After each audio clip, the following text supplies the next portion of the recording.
Jay here, Stretford, Paddock. This is it. This is the big one. Manchester United travelling to the Allianz Arena to take on Bayern Munich in the Champions League. Joining me is my good friend Abdullah. Abdullah, are you excited for this one? Nervous? I mean, these are the games you want, aren't they?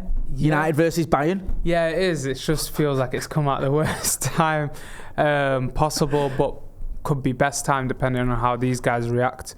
To be honest, I was on the channel before, when we were talking about the Amrabat signing, and we're like, with the Champions League coming back, and the Brighton game, I thought good opportunity where we can get 2 wins on the board and really kickstart, because that's sort of the trajectory of how things usually are with Eric Ten Hag. It's like you get your bad patch, then you get a great run in, and I thought we'd kickstart it with Brighton. But again, I was quite gutted that Mount wasn't back in the team, Varane's still out, potentially he's back next weekend, what we're hearing. Amrabat, I was out with some food with my boys last night and they seen him, so I don't know. I was like, I wish that none of them are United fans, but like when I went to meet them, they were like saying, "Oh, we just seen Amrabat." I was like, "Nice." I wish you would have asked him if he's fit or something. Yeah. So I got a bit of in the know or something, but no, I hope he wasn't limping, was he?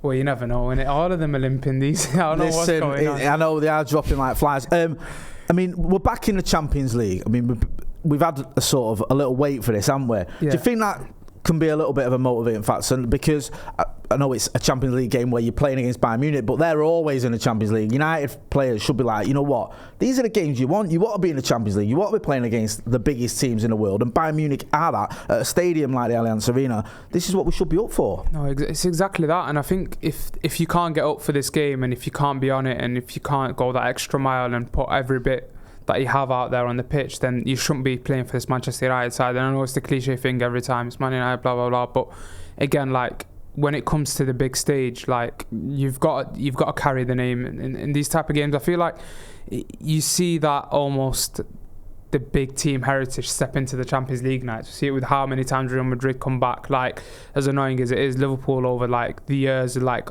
Man United ourselves, like PSG away in a few big games. It's you're always gonna have that big game feel to it, and as a player you've got to live up to those nights. And I'm not so worried in terms of the experience of this team, because I think these guys have gone through a lot of European games, the Europa League. We've come close a few times on the Raleigh, making the semi-final last season again. Obviously Sevilla knocking us out again, so we've come close in Europe with some of these batch of players. We've done well in the groups at times, then we've got knocked out to Europa. So they've had this whole experience, and then you've got people like Casemiro that step into the team. So you'd hope that someone like a Casemiro, who was rightly so hooked against Brighton because he had a poor game, you'd hope that hopefully that was a nudge from Ten Hag to, say we've got Bayern coming in the middle of the week, like you've got to be on it. Like this is one of the reasons why you've been bought into this. These are the moments, these are the games.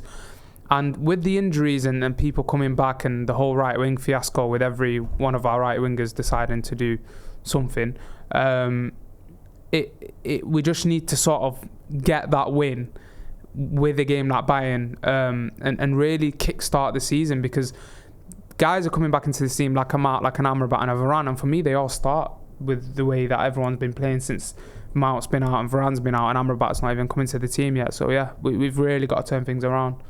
We have got to turn things around. One player who has been coming in for a little bit of stick on social media, and from certain pundits as well, and it's kind of surprised me a little bit, I'm not going to lie to you, is Andre Onana. He's come into the team. I think he's played 5 games, 5 proper games anyway for us. He's had some moments where you can see, okay, like the Wolves game, for example, probably got away with one there where it could have been a penalty. Some people were blaming him for Declan Rice's goal at the Emirates. I thought it was a little bit harsh. But on the whole, I can see what he's bringing to the team. And also, he's just come into this side as the goalkeeper of Manchester United. I don't know, I feel like he's getting a bit of a bad rap where people are already pointing a finger at him going, is he the right guy for us? What do you make of Andre Onana, and what do you make of what he's brought to this team? I think the issue with Onana, and I'm going to sort of dive into how it affects other players as well, is it's unfortunate, it stems from things like Twitter and the media. So you've got people in the media who are ex-teammates of David De Gea who would be like, well, he's not going to really make much of a difference. Well, they talk about ball playing goalkeeper, can he save a shot? What do you mean, can he save a shot? Did they see him in the final against City? Kept them in it. Did you see him in the Champions League on many occasions? He's a on Saturday. It could have been worse on Saturday if he hadn't saved. Should have saved that shot for the Pedro goal. But I think like people are clinging on to him. Are we forgetting about who was throwing the ball in the net? And I don't want to like just go digging in on De Gea, but throwing the ball in the net against Brentford and Brighton last season. Are people looking at the data in terms of the save percentages and stopping shots in the last 5 years? Because that is a discussion that we were having. So just because your favourite players left, and this is why I want to go to it with it. It's the same thing with Ronaldo. Ronaldo's one of the reasons I started watching the game and loving it. You and Ronaldo Brown were emotional when we signed him. We were on the podcast together when it was announced, and I got it. I was emotional myself. I'm not ashamed to admit that. I'm not blinded. I'm not stupid. It had to end. That situation had to end. Same thing with David De Gea is brilliant servant for the club. Probably stayed a year or two too longer, and I didn't want him to leave like that. No one wants it to end like that. But the matter of the fact is you can't say, well, because this and that happened, and then you start digging out our players. The same thing with like Rashford in that Brighton game. It's like every single moment is going to be over-analysed, and it's always the same fan accounts on Twitter who always have the same background.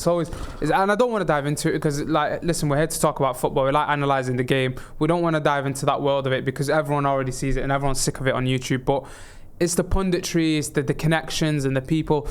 Again, like David De Gea, as great as a servant as he was, there's a reason that he's not at a top football club right now. There was chances presented to go to Real Madrid, Bayern Munich and Inter Milan, and they didn't. So for me, it had to change. I think Onana overall, that shot against Rice got literally deflected, and I think if it gets in slow-mo, it might look like, I should get down. The shot against Pedro, awful. It should be saving that. But overall... Well, then again, he did make... I get your point, but my point was saying about... There was some good saves later on. I think he made a good save. Was it? Ansu Fati. Yeah. Brilliant save. It's not like he's just letting in everything that goes... I think it's just people looking for scapegoats. People are accusing him of. It's the same thing with Onana, Rashford, and Bruno starting to come into it as well on my Twitter. But like people just looking for scapegoats with our players. And it's like, what about the other 7, 8, 9 players on that pitch? Because... I'm seeing Scott McTominay not complete more than 15 passes and Pascal Gross is completing like 90 or whatever like he's doing at Old Trafford. Where's my midfielder? I was watching him against England as well. And I'm thinking, he's not dropping in once to pick up the ball. He's like, whenever I'm sat with Adam, Mac always says this, he's always hiding. Like, and I see it, like the guy just, it's not natural to him. And I think if you're playing for a big side in the Premier League, as a midfielder, bro, and as much I loved the background of Scott and how he's coming to the team, and he had a great period, in my opinion, under Ollie for the majority of Ollie's time. I thought he was actually pivotal for anything good that we were doing. I thought he was great in midfield under Ollie. He's never ever leveled up on the ball, and that's the part of his game that he had to get there.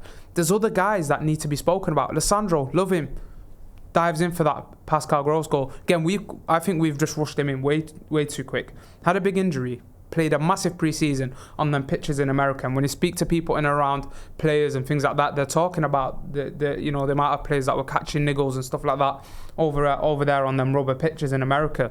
And I think he got thrown straight into a heavy pre-season, then straight into the season, then got a knock against Arsenal. I don't know why he ended up going Argentina. We know like some of the South American players love doing that, innit? Like they still got to be around the squad and stuff, and I get it, but he doesn't even look ready. But then what did he do? You got Johnny Evans, Maguire's got half a foot out the door, Scott McTominay, Anthony Martial. These are players that have had question marks over their future and they're playing, and that's always going to affect the side. And I think, it's quite all the fiasco around it is annoying because we just want to focus on looking at how the game's going to go against Bayern and stuff like that. But it's people make it into a discussion, don't they? So. They do, and I'm not really overly critical of Andre Onana. I can see what he's brought to the team. I think you have to give be a little bit patient with someone coming in as Manchester United keeper, and I've been relatively impressed with what I've seen so far. He's kind of done what he says on the tin. He's played like I expected him to. Let's talk about our predicted 11s with all that being said. We'll look at yours first, Abdullah. Talk us through this, because obviously there's injuries, there's players coming back, there's players we're not sure about. Obviously, this is going out before we've got certain players confirmed, or we're recording this before we've got certain players confirmed. Just talk us through your thinking here. This is how you think Erik ten Hag is going to set up against Bayern Munich. So just looking at this setup, for me, Mason Mount, there was potential of him coming back into the Brighton game. So pretty much guesswork, and there's words that he should be potentially even starting against Burnley and on the weekend if he's fit. So I think he could potentially be in the squad, and if he's in the squad, he's got to start for me, replacing Scott McTominay. I like the idea of what this could work out more of a diamond. He could work out on the right wing, so I just sort of put it in there as him on the right wing anyways. But in my opinion, I think the diamond, the idea of the way we used it in that first 20 against Brighton looked good. I think it kept Marcus Rashford and Højlund close to each other, and obviously we get that goal off it, which gets disallowed in the end. But I get what he's trying to do with that. But with Mason Mount replacing McTominay, if we're playing that diamond, we will definitely get more output. And I think if we do play it, I'd probably have him on the left-hand side. But if it's a 4-3-3, looking at, how he combined with Reece James on the right, and in my opinion, Diogo Dalot's had a good game against Brighton, had a game against Arsenal, so he's coming to a bit of better form. I know unfortunately we lost both games, but in my opinion he played quite well in both. I think if he can, maybe combine with Dalot out there and progress the ball down the right and find an outlet, and I think use Marcus Rashford and Højlund as the runners. Casemiro getting hooked, very, very important for me, because he needs to be ready for this game. Because Amrabat, we don't know what his situation is. Is he going on the bench? Are you going to start him straight away?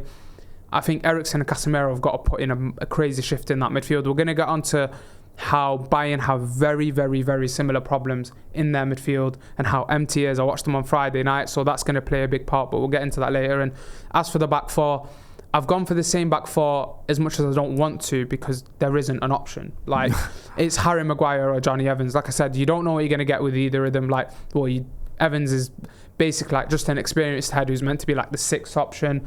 Whatever's happened with our injuries and blah, blah, blah at the back, it's caused him to be an option somehow, but he doesn't get in ahead of these two. Harry Maguire, we know the story with him, half foot out the door. He doesn't. You don't even know what's going on with his head. Scored the own goal for England. It's quite unfortunate that it's not worked out, and I don't know if it's something you want to risk in a place like Bayern where it just crumbles even more. Yeah. So it's not a forgiving stadium now, is it? It's not a forgiving ground. One thing, sorry, about Wan-Bissaka. Yeah, I wouldn't be risking Maguire. Yeah, I wouldn't be risking. One thing a lot of people might ask why I've not got Wan-Bissaka in. I'm just going off the fact that Diogo Dalot and Reguilon had good games, right, and I'm a bit unsure of what his fitness situation is, Wan-Bissaka. So it's not like a dig against him or anything, because especially in a big night when you're facing a Leroy Sané, if he's on the left, he most likely will be on the right, or a Gnabry or whoever it is, a direct winger in Davis. If he's pushing further up the pitch, you do want someone like a Wan-Bissaka. But Diogo Dalot has been good defensively. Great game against Saka, in my opinion. I missed parts of the Brighton game, but then when I went back to watch it, I thought he'd done great against Matoma. Someone correct me if you disagree, but I was quite impressed by how he did against two very tricky wingers in the Premier League. Yeah, I mean, the thing with Dalot is, I think defensively he's probably not as solid as Wan-Bissaka. We can all agree on that, but I think he's a good player. I think he gets a little bit of unfair criticism at times, and the team you've picked, again, we don't know for certain who's going to be fit, but it makes a lot of sense. Here's my team, because I've looked at it slightly different. So on my team, I've gone with Wan-Bissaka if he's fit. The reason I put Dalot on the left, you might go, well, why not Reguilon? He's more naturally suited to that, but he does play Dalot on the left, and he can play well there. He has played well there. Well as well, yeah, especially with Sané cutting on his left foot. Yeah. So I see that happening. I don't think he'd be reluctant to play him there. I've gone with Amrabat. I mean, your mates didn't really give us much information there to go off. Not quite ITK, but at least we know he's about. I think if he is fit, I think he'll play. I think he'll want a little bit more bite in that midfield, and I think Scott had a poor game against Brighton. I know you can argue everyone did, but McTominay in particular stood out for me as being someone who arguably needs to step up a bit more than others, because there's a bit of a question mark on his future, and he didn't show me anything. So I've gone with Casemiro, Amrabat. I've gone with Eriksen as a sort of front of that midfield three, because I've put Bruno on the right. I understand you're thinking about Mason Mount. We don't know if he's definitely going to be available. He could be, but I just think that if he isn't, I think he'll put Bruno on that right hand side, because it's a tactic he's used in the past before. Obviously, Marcus on the left, Rasmus Højlund down the middle. I don't think there's any need to debate that one, and you've already spoken about the centre-back pairing, and I agree completely with you. Abdullah, this Bayern Munich team, on paper you go, Bayern Munich, away, cricket score this, the way United have been playing, but they do have frailties, don't they? No, they do. I watched them on Friday night against Leverkusen. Great game of football, to be fair. It wasn't like one of them your typical open Bundesliga games. It was quite enjoyable to watch from what Alonso's doing with Leverkusen, so I was quite interested in watching it, and I thought they were so empty in the middle. Like, Goretzka seems to be their Scott McTominay, like, can have them impactful games where he's box to box. I think his legs are going a bit. He's obviously, like, getting on a bit compared to how he was in the Champions League a few years ago when Bayern won it. He was one of the best midfielders in the world that season, in my opinion. But he seems to be a big issue in the middle. Now, they can change that by maybe bringing Konrad Laimer into the centre, which I think he's started to do that. Tuchel. If they have him and Kimmich, then I think that midfield looks solid. And they go with Mazraoui at right back. He could look to take Goretzka out, but I'm pretty sure Goretzka gets the goal in that game the other night, and he had decent games. But I hope it's him and Kimmich, because the amount of space that was being left, and I hope it's the same sort of setup. It almost felt like a 4-0 and just like 4, like it was 4-2-4. Like, I don't know what was going on that pitch. Just it looked like they were playing. Bayern were playing down one side and down the other. There was no control in the middle. It felt like when it opens up with United, and it's so funny to see that. And now when I say that, people will be like, "But it's Bayern Munich and they're a big team." And I enjoy watching Bayern. I always try to lock into some of their games, and I see weaknesses in there. I think if Man United had come into this with form, I would have been confident that we could have got something. But at the end of the day, for me, Leroy Sané is going to be a big problem on the night. Harry Kane looks slightly heavy in a way. Like, he doesn't look like he's moving easy in terms of like some of these Bayern games I'm watching, but he's still scoring because he just needs to get the ball out of his feet or be in the right place at the right time, and that's how great he is, Harry Kane. So in my opinion, from what I've seen that they exploited, the way Leverkusen exploited them, I think Wirtz was getting into great positions, and that's where I see why I want Bruno. And I sort of want us to go back to sort of having that double pivot maybe, like a proper double pivot. And I think even if you're going to be using Scott McTominay, he only seems to work in that midfield, whether it's a pivot where he's playing box to box, or it's a pivot where he's being a bit more of a protection for the right back, whether it's like Delors bumming up and running up the pitch. And I just think Scott McTominay, Fred, when we had that Fred sort of midfield, as frustrating as it was, it allowed Bruno to be more of a natural 10. And I think the areas that Wirtz was picking up the ball for Leverkusen that day, that's where I want to see Bruno be, because I feel like Bruno and Eriksen are almost lost. Sometimes they don't know who's dropping deep, who's picking up the ball, who's got the onus to create the chance. It feels a bit all over the place. And if you got Eriksen, Bruno and a Mason Mount on that pitch against Bayern, there's enough creativity in there. But what are Manchester United doing in terms of sequences of play to set Højlund and Rashford in? Because we know big Champions League games. Upamecano, I'm watching him that day, and I said it on Twitter, and I said, I'm putting Højlund on him, because Boniface for Leverkusen, he's very raw, missed a lot of chances, but he was a nightmare against Upamecano. Right. He just couldn't handle him. I think the issue with Upamecano, he looks weak because he doesn't really know how to deal with big strikers.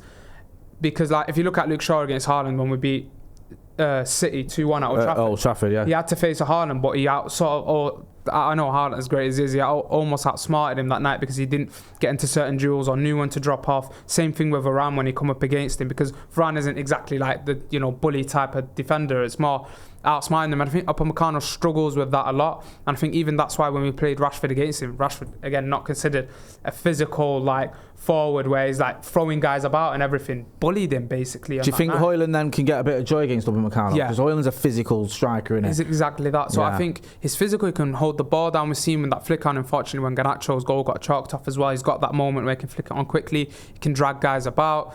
De Ligt got chucked into almost midfield at the end of that Leverkusen game, so that could be an interesting thing that might come into it. But he doesn't seem to fancy De Ligt, in my opinion. De Ligt and Kim Min-jae, I'm so gutted that we didn't sign Kim Min-jae. Like, absolutely, John Shin. Listen, right, we're not doing that again. Yeah, John Shin, and we've been through that. I'm with you, mate. With Kim Min-jae, and I hear your pain. And John Shin, if you're watching, I know you're still not over that. I don't think John Shin is ever going to get over that. I don't blame him. No. After watching these games for Bayern, he's one guy that you can trust. So I think him, Leroy Sané, Harry Kane, they're the standout guys. Gnabry's coming back into it, but Manchester United can hurt them through having Højlund and Upamecano and trying to exploit that end-to-end European space that you get, which Rashford loves. So hopefully we can exploit those spaces. Abdullah, with all that being said, give us your score prediction. As always, I have one score prediction on this show. I don't know if you still remember this, but 3-1 Manchester United. I was going to say it's 3-1. Score prediction never changes. 3-1. He's going 3-1 United. I can see people in the comments going, what are you on about, Abdullah? Well, if you don't agree, get your phone out, right? film yourself in landscape and send us your score prediction, 30 seconds or so, to paddockmatchday@gmail.com. I'm going to go 1-1. I think we could get a draw, and I think a draw would actually be a very good result. And I think people might go, okay, let's just calm down a bit with all the nonsense about Eric Ten Hag doesn't know what he's doing. Let us know your score predictions, though. Abdullah, where can people find you? AbdulJH_ on Twitter. You know where to find him. You know where to find me, Jay Moy. This has been the Bayern Munich preview. Thanks for watching.